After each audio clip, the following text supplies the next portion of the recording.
Hello, everyone. We're going to get started in a minute, so if you can come in and find your seat, that would be lovely.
Good morning, everyone.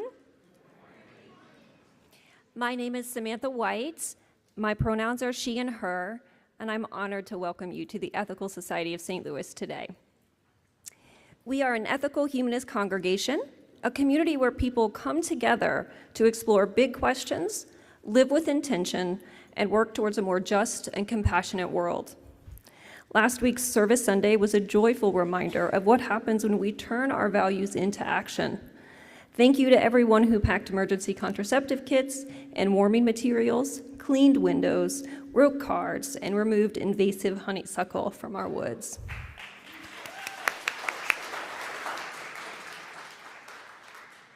Together, we really showed what community looks like when we work together. This fall, Ethical Society programming explores our humanist belief that positive change comes from human efforts.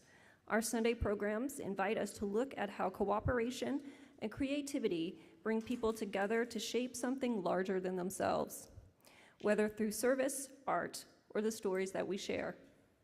Today's speaker, Dr. Gerald Early, will share about his collaboration with the Baseball Hall of Fame on its new exhibit, as well as his corresponding book. His work shows us how stories of resilience and creativity can bridge generations and preserve the voices that continue to shape who we are. Whether this is your first Sunday with us or you've been a part of this community for years, we're so glad that you're here. Thank you for bringing your curiosity, compassion, and presence into this shared space of reflection and connection. As we begin, please take a moment to silence your devices so that we all can stay in community together. This morning, we're delighted to welcome the Wire Pilots, an eclectic trio based here in St. Louis, led by jazz guitarist, composer, and author Dan Rubright. Dan is known for creating vibrant contemporary music that brings people together through rhythm, storytelling, and soul. He also teaches music at Washington University and is the author of The Musician's Dilemma, a guide to integrating your passion for music with real life. To open our morning, the Wire Pilots will perform Catterskill Falls, composed by Dan, a piece that captures both movement and reflection, reminding us of the balance between flow and stillness in our own lives.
Thank you. You all, what a great start to our morning.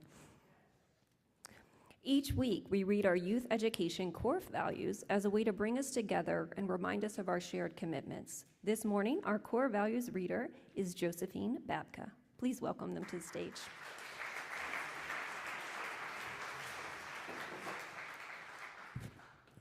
Every person is important and unique. Every person deserves to be treated fairly and kindly. I can learn from everyone. I'm a part of this earth. I cherish it and all the life upon it. I learn from the world around me by using my senses, mind, and feelings. I'm a member of this world community which depends on the cooperation for all people for peace and justice. I can learn from the past to build for the future. I'm free to question. I'm free to choose what I believe. I accept responsibilities for my choices and actions. I strive to live my values.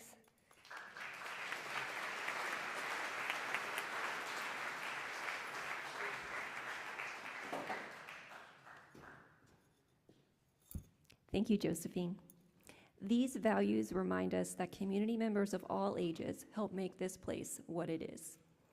This morning, our young people are exploring what justice and fairness look like on the field, in our friendships, and our everyday choices. They'll explore what fairness means, and they'll put those ideas into practice through games, teamwork challenges, and collaborative activities. Thank you all for being here with us today, and we'll see you again after platform. Have fun.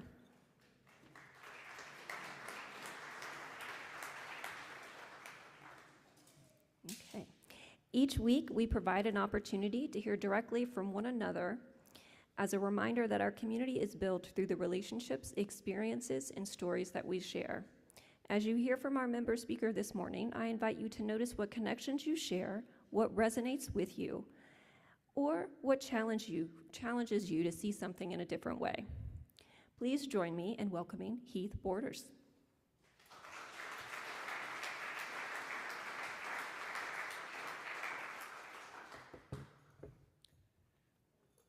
Hi, I'm Heath Borders. I've been a member for 10-ish years, and I've done opening words once before, and while I have a lot of opinions on a lot of topics, I think I should try to stick to topics that I actually know a little about rather than making this the real-life equivalent of another middle-aged, cishet white guy podcast.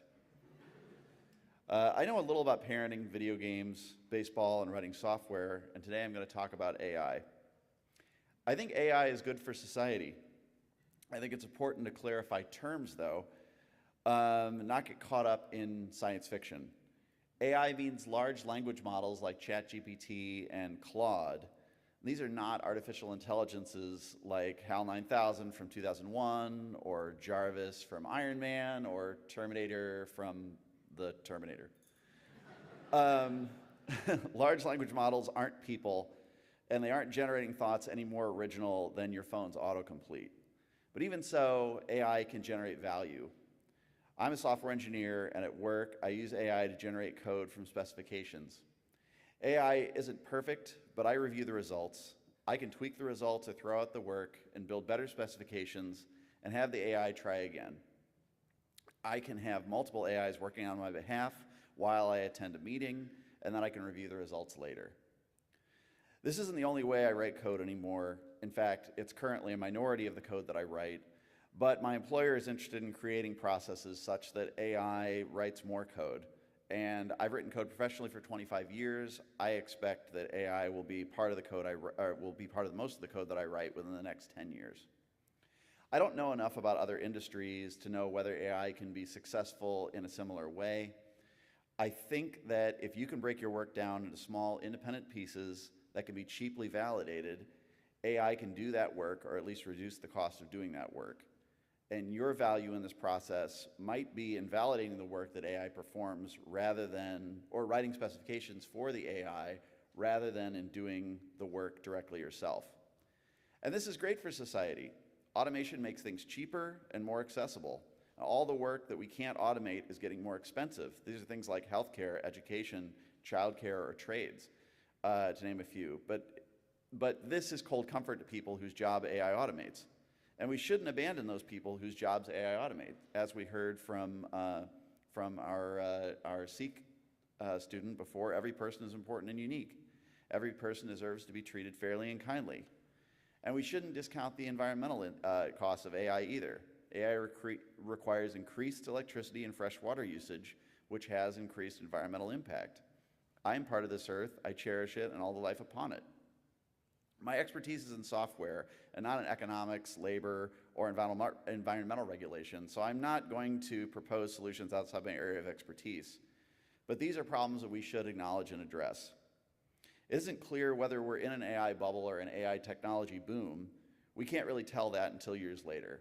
The dot-com bubble burst and was undoubtedly a bubble, but it was due to failed businesses and funding models.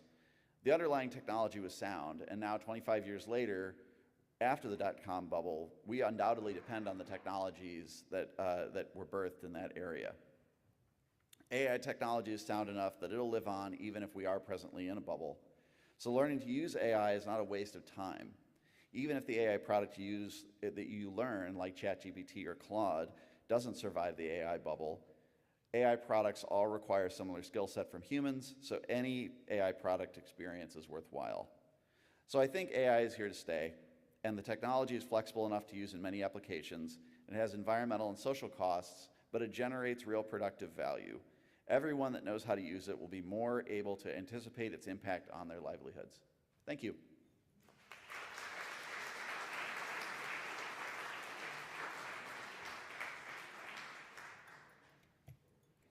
Thank you, Heath, for your thoughtful reflections on AI. It gave me some things to think about. Please join me in welcoming Ted from the Wire Pilots back to the stage for the next piece, Money for the Moon, which Ted composed.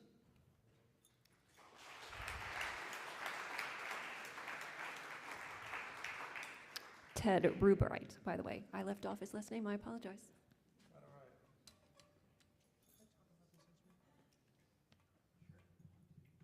Does everyone know what this is? Has anyone seen this before? Hand pan. Okay, good. So hand pan is an inverted steel pan. Steel pans are from Trinidad and Tobago. And in 2000, the hand pan was invented by people who made steel pans. Oh, sorry. No, I thought that's not a hand. All right. Thank you.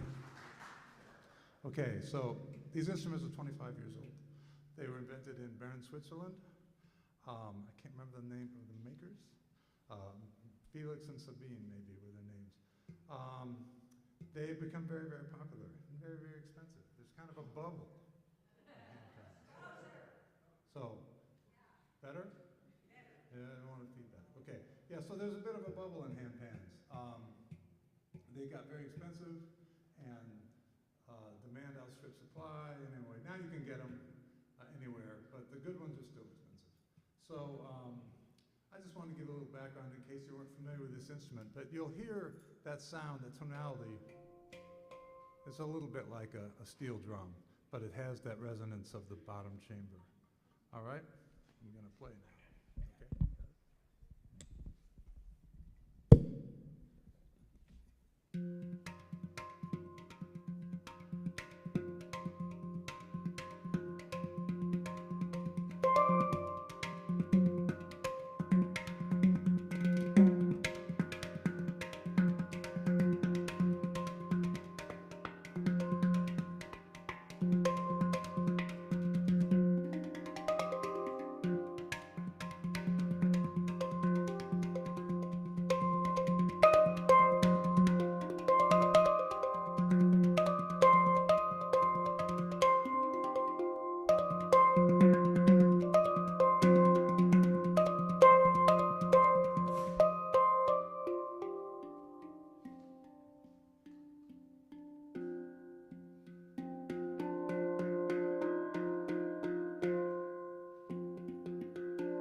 Thank you so much, Ted. I really love that instrument, and I'm grateful whenever I get to hear it.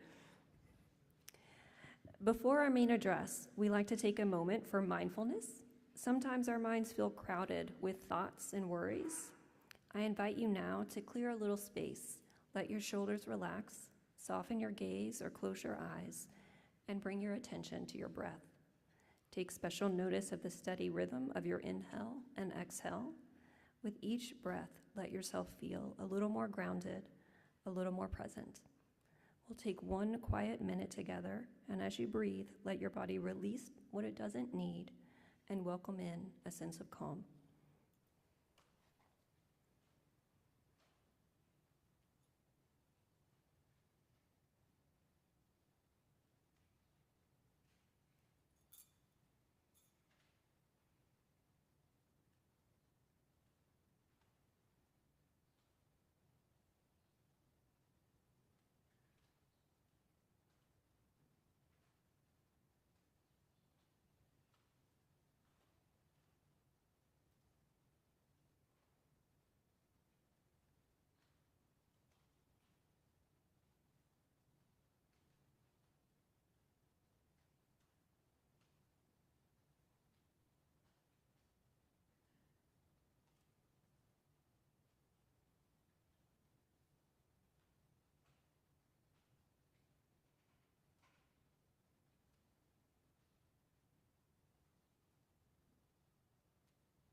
Thank you.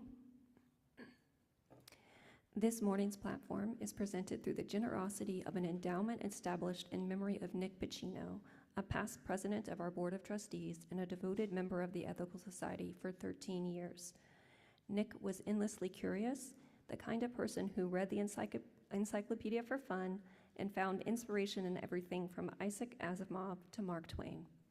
He was passionate about free expression, open inquiry, and the belief that freedom of thought carries both privilege and responsibility. He believed the Ethical Society was a place where those values could be nurtured, challenged, and shared. The Nick Pacino Speaker Fund continues that legacy by supporting speakers who invite us to think deeply and engage with the world. Today's speaker, Dr. Gerald Early, is the Merle Kling Professor of Modern Letters at Washington University in St. Louis, an award-winning author and cultural historian featured in Ken Burns' documentaries, Baseball, Jazz, Jackie Robinson, and Muhammad Ali. He joins us to share insights from his new book, Play Harder, The Triumph of Black Baseball in America, written in partnership with the Baseball Hall of Fame. Please join me in giving a warm welcome to Dr. Gerald Early.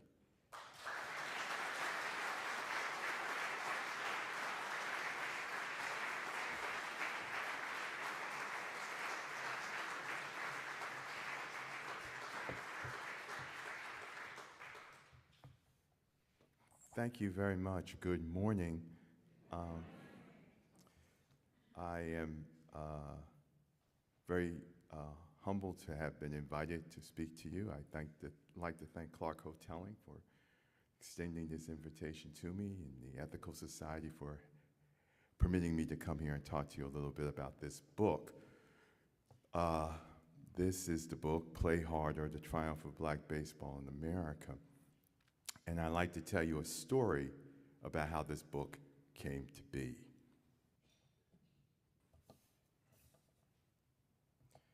My work as a consultant for the National Baseball Hall of Fame and Museum began in May 2022 when I and 4 other consultants met with a team of curators at the museum in Cooperstown.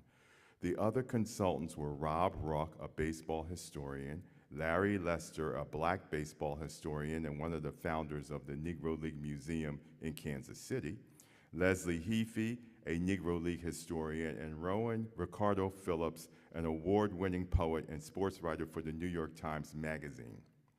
The league curator, Tom Schreiber, told us at the first meeting that the hall wanted not simply to update its current exhibit on blacks in baseball, but to reconceive it.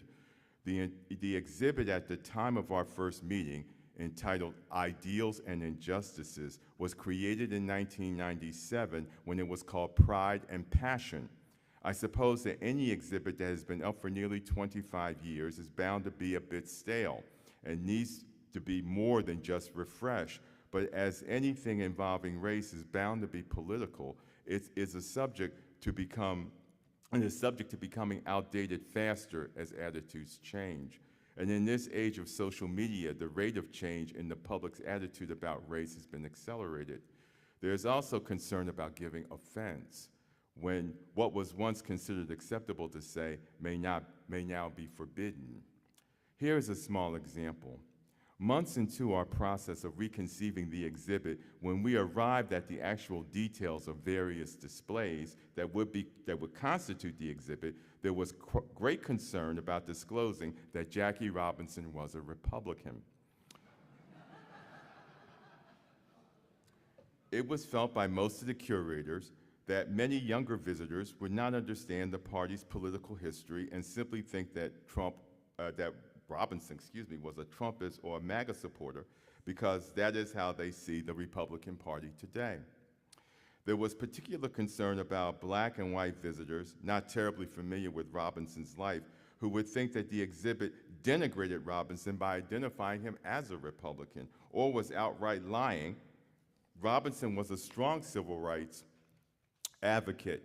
How could he have possibly been a Republican? Well, Robinson was a militant on civil rights, but he was also a man of conservative temperament, and he had a strong belief in black businesses and values like self-reliance and merit. Seen in this light, it is it was not hard to understand why Robinson would be a Republican. It should be noted that the fact that Robinson was a Republican wasn't mentioned in the old exhibit.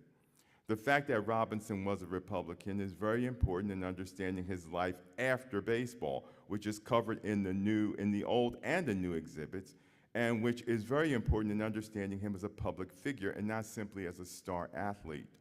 It was finally decided to note in the exhibit that Robinson had been a Republican, although not a very loyal one. The curators told us that there were visitors to the Hall of Fame who strongly objected to using the term Negro Leagues to describe black baseball in the 20s, 30s, and 40s because they thought the word Negro was insulting, although that was how the leagues had been referred to by black people at the time that the leagues existed. Indeed, black people preferred being called Negroes until well into the 1960s when the Black Power movement arose. You cannot change history to follow what the current generation's preferences are. Those of us living now cannot impose ourselves on the past and change it as if we are superior to it and must bring it up to date. The past is another country and must be respected as such. The study of the past is not simply a journey among the unenlightened. Those who complain most about the word Negro were whites, as they make up 97% of the visitors to the Hall of Fame. We consultants met regularly with the curators in 2022 and 2023, and about every month at the Hall of Fame. We started from scratch, at first coming up individually with what we felt were the important stories about black baseball from its beginnings in the mid-19th century to today. Of course, we had to define black baseball, and this process of coming up with stories helped us do it. The first assumptions we adopted were, 1, black baseball before integration must be understood on its own terms and not as a shadow or imitation of white baseball. Black baseball leagues were not shadow institutions. Point 2, the exhibit had to be a celebration of the blacks playing baseball. The public had to know that blacks had always played baseball for almost as long as whites have in this country. Playing baseball meant something special to the black people who played it and the black people who watched it, no matter how precarious its existence was. 3, the voices in the exhibit had to be black voices. The insistence that the exhibit had to be from a black perspective or from a black point of view, that all the voices had to be black, was the most important of all the assumptions that governed our work. The exhibit was not to be told from some curatorial point of view, or at least that was to be avoided as much as possible. I mention all of this because it had a great impact on the book that resulted from the creation of the new exhibit. These meetings, where we went through the history of baseball in tremendous detail, were like a graduate seminar in American history and the art of telling a story. It would have been far more difficult to have written Play Harder had I not participated in these meetings. I was approached quite early about writing a book to accompany the exhibit. There is nothing particularly unusual in that, although the Hall did not make it a practice to produce such books. The Hall has permanent exhibits on women in baseball, Latino baseball, and movies in baseball, but did not create books to accompany them. Black baseball seemed a subject with a different order of magnitude. The Hall formed an advisory committee of retired black players who took a lively interest in the exhibit. Among the retired black players who were on the advisory board was Ozzie Smith, who was very involved with the making of the exhibit.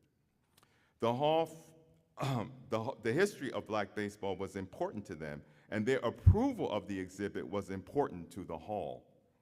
The impact of black baseball on the sport of baseball itself and on the country seemed more profound, socially and politically, than other cultural aspects of baseball.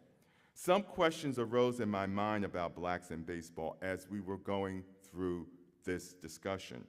Why did blacks devote so much time and energy in developing professional baseball in their own communities? Why did expertise in this sport matter to them?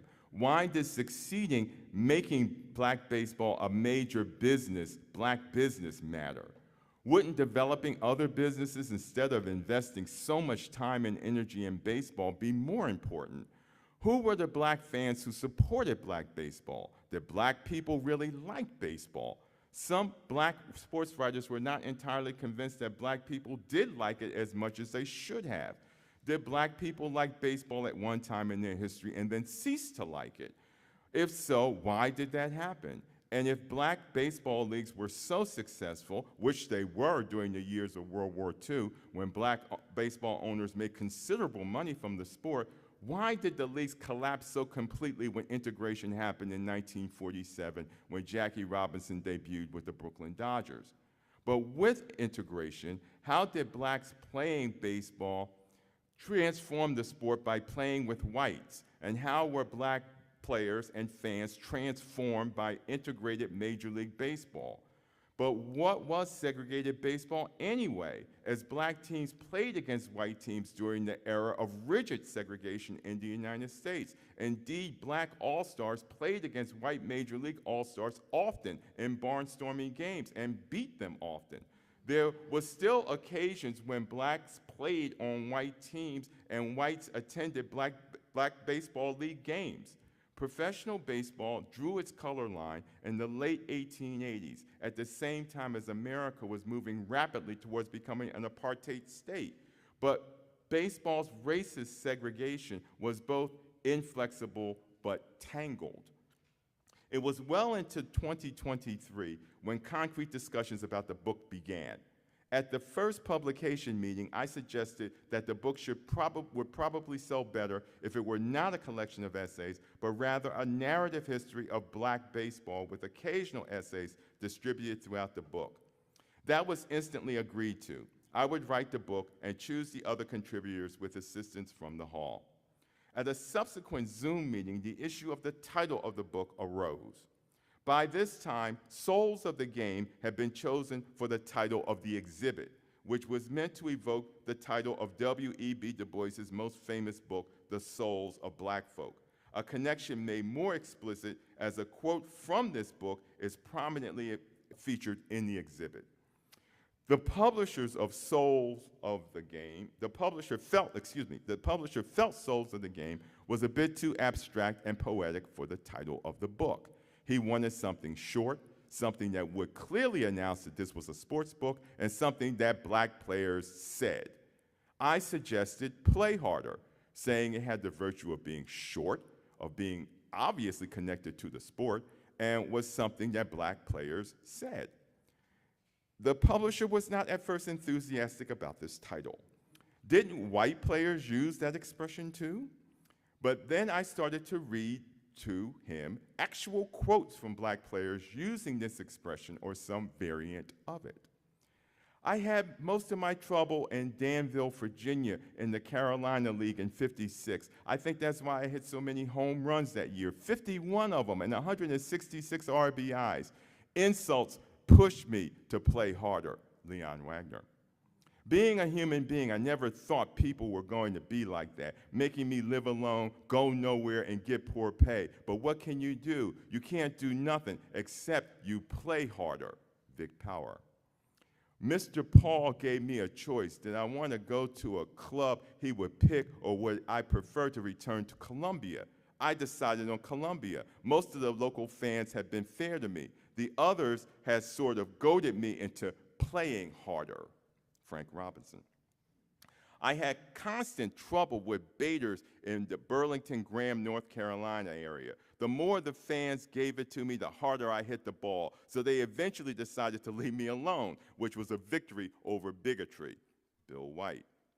In southern ballparks, I was subjected to the same kind of name-calling that greeted high school students in Little Rock and college students in Mississippi and Alabama in recent years. And not only in the South, as I learned when I became a giant, I retaliated by playing harder, Monty Irvin. As I continued to read the quotes, everyone was convinced that not only did black players use this expression clearly, but that it had a special meaning during the time when Major League Baseball first began to integrate. It was both aspirational and militant. It was an expression of resistance against failure. I refuse to fail, is what the players were saying when they used it. It was an expression of how, for many black players, playing baseball was the triumph of their will. The point for me was that the title did not point to the age of segregation or to the era of the Negro Leagues, but to the cusp of integration, of the breakdown of one social order, and the birth of another. The title was about, to borrow Orlando Patterson's phrase, the ordeal of integration. In my own way, I wanted readers to wonder what I meant by the book's subtitle, The Triumph of Black Baseball in America. What is black baseball, and how did it triumph? Play Harder was mostly written in Las Vegas. I went there to concentrate, not to be distracted. Las Vegas was not a good place to do research unless you're going to write a book about baseball in Las Vegas. So I had to take dozens of baseball books with me, but Las Vegas was a good place to write. What I wanted to achieve with the book was to write social history, not necessarily or primarily sports history. Or maybe what I wanted to do was to show social history and sports history to be, in some respects, interchangeable. I would write about 10 to 12 hours a day. It was not exhausting. It was, in fact, exhilarating. I started by writing a chapter on Jackie Robinson's 1944 court-martial trial and his friendship with boxer Joe Louis. This was later cut from the book and replaced by a chapter on the relationship between black American players and Latino players from the 1940s to the 1960s. Robinson came into the book when he dropped out of UCLA, tried to avoid military service during World War II, was given a medical discharge in the Army, and began playing Negro League baseball in 1945 because it was the only professional sport open to him as an African American at that time. Robinson's time in the Army was reduced to a sentence or two in the book, which was just as well. The chapter on black American players and Latino players was more important. As I was writing the book, two goals became clear to me. The first was that the book was not going to be all about the Negro Leagues, mighty achievement though that was when Andrew Ruth Foster created the first Negro National League in 1920. Blacks had been organizing teams since the 1860s, but a league seemed unreachable. Before 1920, no black baseball league lasted more than several weeks. Foster created a league that lasted nearly a decade, but this was not the whole story of black people in baseball. It was only part of the story. The book does not begin with the formation of Foster's Negro National League in 1920. My second goal was that the book was not going to end with Robinson's integration of Major League Baseball. In fact, as it turned out, Robinson's integration of the Brooklyn Dodgers is only the middle of the story. The book ends with the efforts of Major League Baseball to increase the number of black Americans playing baseball today. Black Latinos far outnumber black Americans playing baseball in the United States. How and why did that happen? I will leave you with this. The black men in the barbershops who told me about the Negro Leagues and Satchel Paige and Josh Gibson and Cool Papa Bell and Willie Wells and the rest were my parents' generation. They were the children and teenagers. They were children and teenagers during the 1930s and 40s when the Negro Leagues were in their heyday. They were the children and young adults of the Depression and World War II. And of course, they all went over to the major leagues when Jackie Robinson broke in with the Brooklyn Dodgers in April 1947. As a kid, I didn't care about that. I didn't want to hear any of it. My Aunt Lois told me about how my mother, her oldest sister, would take her to see the Brooklyn Dodgers at Shibe Park in Philadelphia when Robinson broke in. We screamed our heads off when he came to bat. Whenever he did anything on the field, we were praying the Dodgers would beat the Phillies' brains out, she said. What I knew about the Phillies as a boy was Dick Allen and Wes Covington. I knew Hank Aaron and Willie Mays and Billy Williams and Mudcat Grant, Bob Gibson and Lou Brock. I also knew Sandy Koufax, Mickey Mantle, and Tom Seaver. I never experienced a time when blacks and whites did not play together.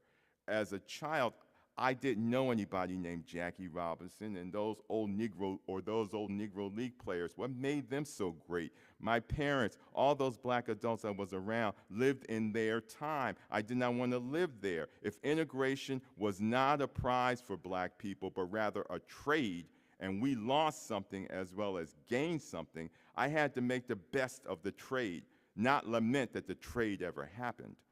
The people of my parents' generation have died. Every generation tells its predecessors, that was then and now is now. But as I worked on this book, I understood at last that my parents' generation had this much to tell me when they spoke of the Negro Leagues and about screaming for Jackie Robinson, and about their world of segregation and what they traded to get Jackie Robinson in a Dodger uniform. It is a simple and stern lesson, they told me, about being black and an American. The lesson is this: always play harder, and no matter how much it may seem that it's all rigged against you, never lose faith in the game or your ability to win.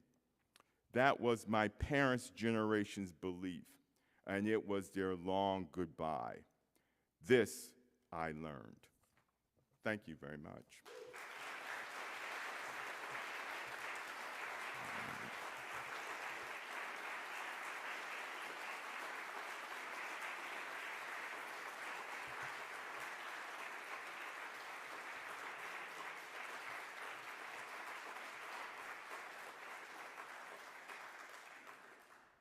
Thank you, Dr. Early. And I especially appreciated the connection back to your parents' generation and what you learned from that.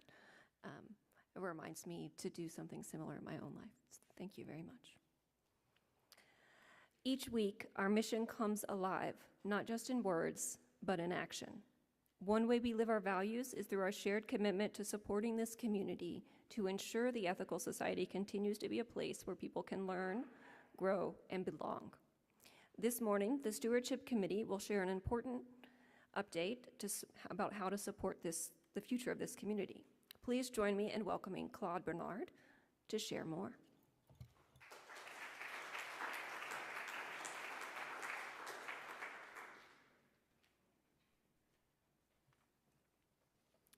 Good morning. So, as you heard, I'm talking this morning on behalf of the Stewardship Committee, and I'm going to talk about a matching gift program that we're going to do for this upcoming pledge campaign in the spring of 2026.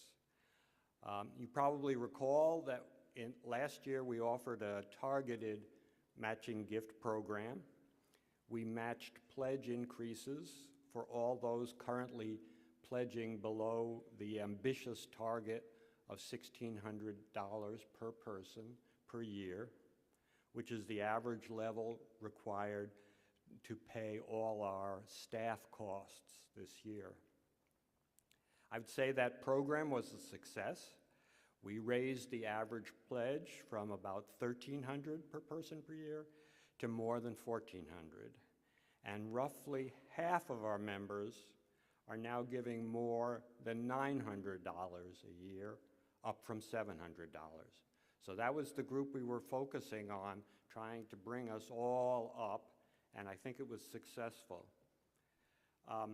The money for the match came from a small group of generous donors, and the matching money is currently being used for the search for a new leader.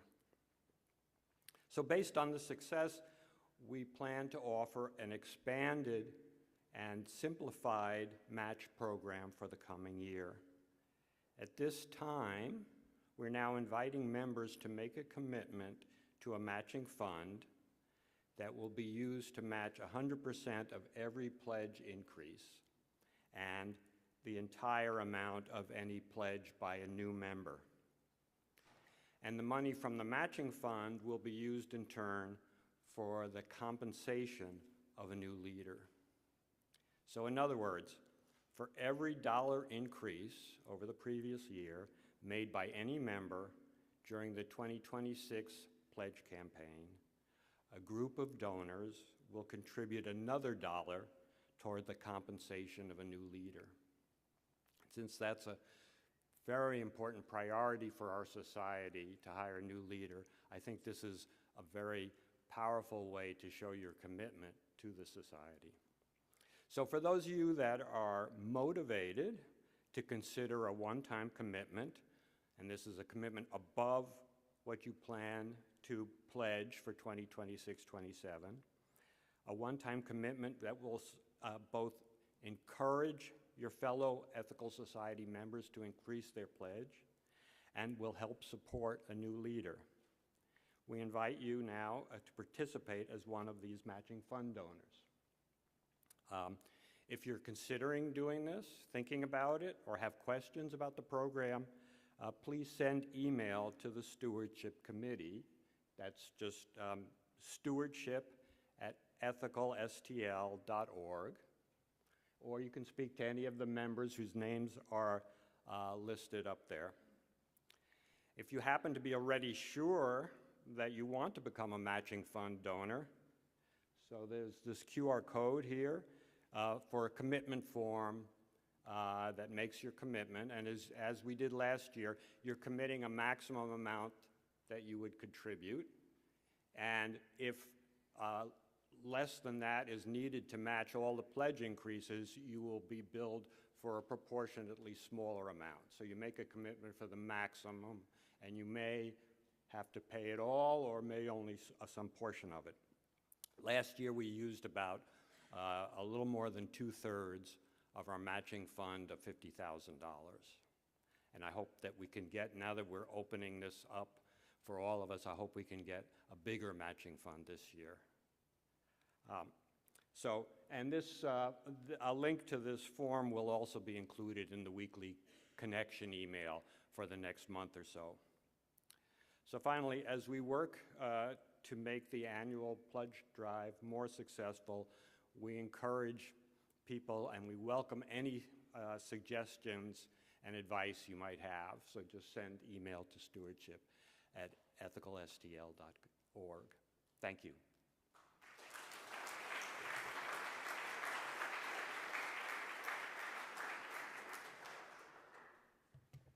Thank you, Claude. And thank you to the Stewardship Committee for helping us invest in the future of this society, and to anyone who chooses to contribute to the matching fund. At this time, our ushers will begin passing the collection baskets. Most of our membership donates online or through an annual pledge, which you just heard about. For those who'd like to give in person today, the baskets and the QR code on the screen are simple ways to join in. Every gift helps us bring our mission to life. If you'd like to stay connected to the Ethical Society, subscribe to our weekly email newsletter for events and updates, or check out our involvement checklist where you can connect with social groups and service opportunities that feel meaningful to you. Now let's take a moment to hear some announcements about what's coming up in the life of our community. The Ethical Society showed the full power of us for our Fall Service Sunday event last week. Together, we cleaned the foyer stained glass. It looks extra shiny today. Cleared a 30-foot by 30-foot area of very dense honeysuckle from the Ethical Society woods. Thank you so much for that. I'm glad I didn't have to do it. We wrote 44 cards to Ethical Society members. We packed 2,000 emergency contraceptive kits with Beacon Reproductive Health Network. We packed 386 warming kits and over 600 trauma kits with Power for STL. We packed 51 heat packs, 53 hats, 201 pairs of socks, and 106 winter kits with Atheist Alliance Helping the Homeless. We trained 5 individuals on how to collect signatures for petitions with Respect Missouri voters. We prepared 100 candles for good cheer. Many thanks to our lead volunteers, Kit Rogers, Lindsay and Josh Nissingbaum, Larry Dorison, Dan Overman, Samantha and Crystal White, Jenny and Lance Finney, Christine Polite, Katie Morgan, Eric Compton, and Tony Easter, and to you for working hard and putting your ethics into action. We did really good work. Thank you.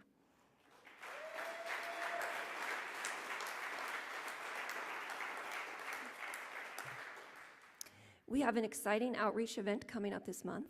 Mark your calendars for Saturday, November 22nd at 7 p.m., where we are hosting Hamat Mehta, better known as the Friendly Atheist. Hamat is a nationally recognized humanist writer, speaker, and YouTuber whose work helps people find meaning, ethics, and community without religion. He's thoughtful, funny, and a great bridge builder someone who speaks to both secular and religious audience with insight and respect. Events like this are a wonderful way to introduce new people to who we are, a community rooted in values, compassion, and action. So save the date, November 22nd, plan to attend, and help spread the word. Pick up a few flyers in the foyer today and share them with friends, coworkers, or family members who might enjoy this chance to experience the value-rich world of ethical humanism. Okay, it's that time again. Who will be this year's karaoke star? All ages are invited to celebrate fall fun at the Ethical Society on Friday, November 14th at 7 p.m. The theme for our costume and karaoke party is masquerade. There will be a karaoke competition, a costume competition, and games. Children's activities will be in the Hanky Room, while the adult party will be in the Becker Room. If you want to compete in karaoke, there is a sign-up form online. $10 tickets can be purchased at the door, cash or PayPal. Come and have a great time, and all proceeds will benefit the Ethical Society. Sign up with our Ethical Good Deeds team Thursday, November 13th to help Food Outreach give nutritional support to needy St. Louisans with HIV or cancer. Food Outreach is known for its Food as Medicine program designed by registered dietitians. You'll be working at the Food Outreach Center at 3117 Olive Street in the city of St. Louis. We need a total of 15 people to help on one of two teams. 1, client grocery packing, which is helping clients fill their grocery orders for food. Or 2, 3-portion meal packing, portioning, packing, and sealing food. And this is a standing job. So if you're interested, please get more information from Maxine Stone or Stephanie Sagala, and volunteers need to register in advance by November 6th, which is coming soon.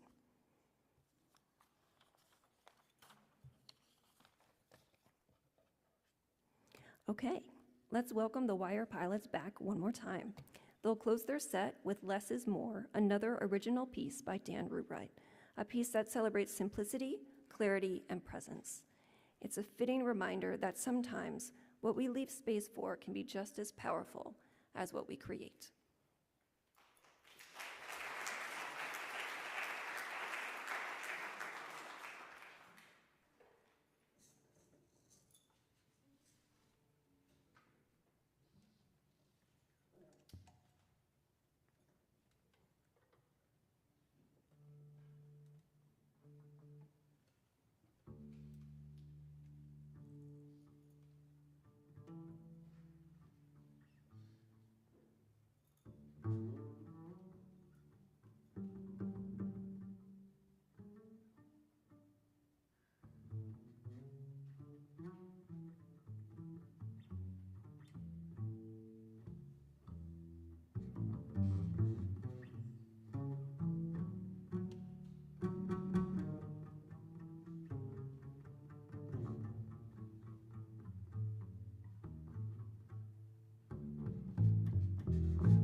Thank you so much. That was just lovely.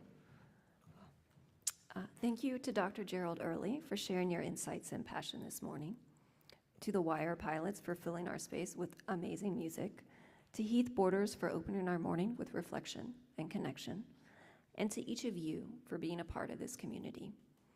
Dr. Early reminded us that history is something we carry and continue through the stories that we tell. The history of Black baseball in America is a story of talent, perseverance, and community. People coming together to create opportunity and dignity where it is too often denied. That lesson speaks to the heart of what we believe here, that positive change comes from human effort, and that every act of courage and creativity adds to the larger story that we share. After platform, please join us downstairs for coffee and conversation. You'll find conversation card decks to spark reflection, a continuing the conversation table that keeps today's reflections ongoing, and our library table with resources on humanism, history, and culture.